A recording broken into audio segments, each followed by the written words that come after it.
Momentum Lab, hit like, share, and subscribe. All right, let's just jump right in. What if I told you that you could totally transform your life in just 5 minutes a day? I know, it sounds almost too simple, right? A single tiny commitment. But that simplicity, that's actually its secret weapon. We're about to see just how powerful it really is. Sound familiar? Come on, be honest. How many times have you said this just today or this week? I just don't have time.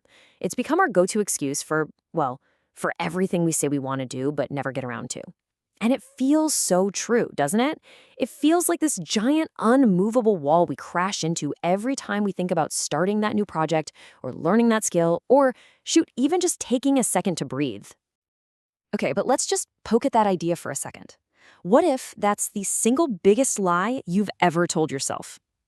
Seriously, what if the problem isn't the clock ticking on the wall? What if the real problem, the real barrier, is just the story we keep telling ourselves, that we're too busy? This flips the whole problem on its head. See, the issue isn't that you're lacking time, it's that you're leaking it.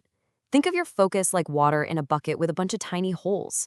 We're not running out of hours in the day, we're just letting our attention and energy leak away, drop by drop into this ocean of noise. You know what I'm talking about. You wake up, the day has barely even begun, and bam, the inbox.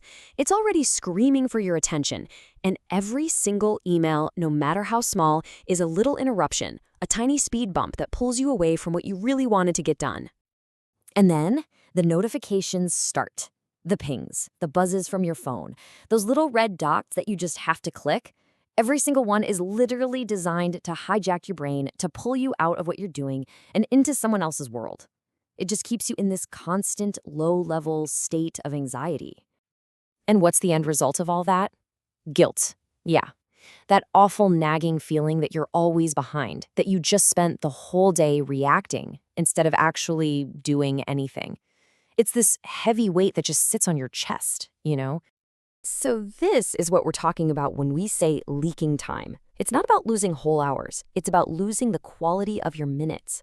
It's like death by 1,000 tiny digital paper cuts to your focus. But here's the good news. The second you can put a name to the problem, that's the moment you can actually start to fight back.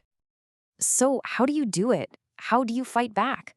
Well, it's not with some crazy, complicated productivity system that takes weeks to learn.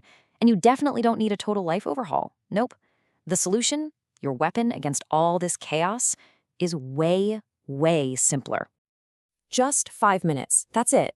Think about it. It's so small, it's almost impossible to talk yourself out of. It's literally less time than you'd spend scrolling through Instagram or waiting for your coffee maker to finish. That's how easy it is to get started. Okay, so what can you actually do in 5 minutes? You give yourself a little micro mission. For example, you could just grab a piece of paper and write down your top 3 priorities for the day. That's it. Or spend 5 minutes just clearing off your desk. Or you could literally just sit still and breathe to reset your brain. Or, and this one is huge, you could just start. Spend 5 minutes, just 5, on that one thing you've been putting off forever. But why does this little 5-minute trick work so well? It's not magic, I promise. It's all about psychology. It's about learning to work with your brain's own programming instead of constantly fighting a battle against it. Here's exactly what's going on inside your head. When you tell your brain, okay, time to overhaul your entire life, its alarm bells go off. It panics, it puts up a wall of resistance, and you end up procrastinating.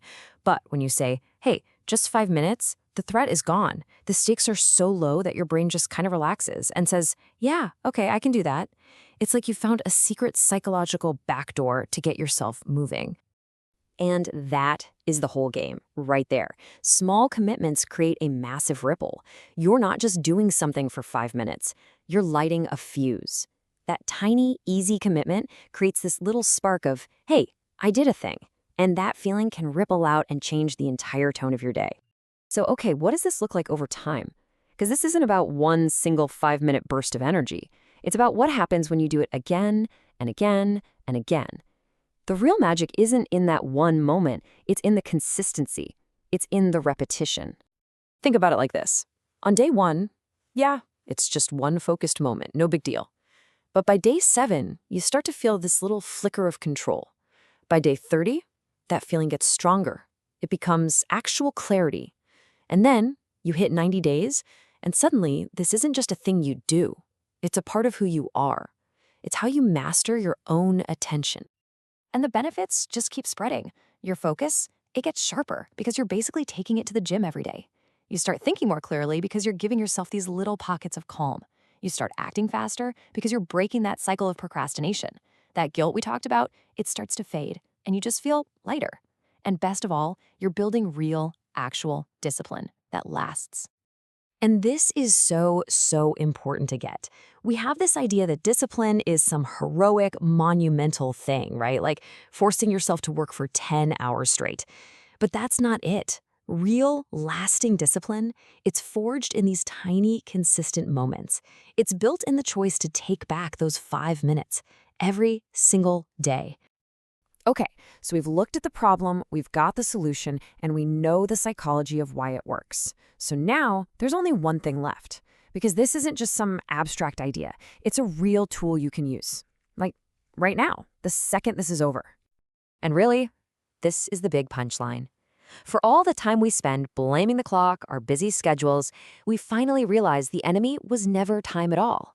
It was inaction. It was choosing to scroll instead of starting, choosing to wait instead of doing. And this simple 5-minute habit, it takes the power back from inaction and puts it right back where it belongs, with you. Just let that sink in for a second. The next version of you, the one who's a little more focused, a little more in control, who thinks a little more clearly, that person isn't some distant goal you might reach in a year. A step toward becoming that person is literally available to you in the next 5 minutes. It is the smallest, easiest first step you can possibly take. So that's where I'm going to leave you, because the question was never really, do you have the time? We know you do. The only question that matters is, what are you going to do with it? What's that one tiny mission you can take on in the next 5 minutes, right now, to prove to yourself that you're the one in control?